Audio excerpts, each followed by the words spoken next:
ज्ञानाची सावली, समाजाला तिने दिली ज्ञानाची सावली. धन्याची क्रांती होती सावित्री माऊली, सावित्री माऊली, सावित्री माऊली.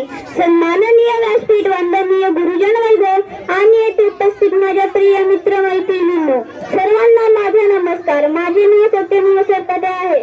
मी आज तुम्हाला क्रांतीज्योती सावित्रीबाई फुले यांच्या जयंतीनिमित्त काही शब्द सांगणार आहे. ते तुम्ही शांत चित्ताने ऐकून घ्यावे ही माझी नम्र विनंती.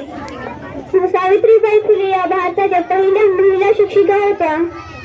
त्यांचा जन्म 3 जानेवारी 1831 रोजी सातारा जिल्ह्यातील नायगाव येथे झाला. त्यांच्या वडिलांचे नाव खंडूजी नवसे पाटील व आईचे नाव लक्ष्मीबाई असे होते.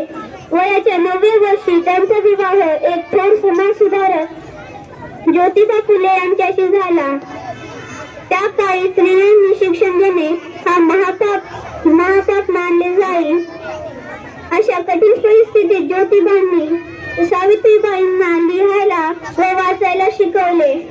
महात्मा फुले व सावित्रीबाईंनी सन 1848 मध्ये पुण्यात मुलींची पहिली शाळा सुरू केली.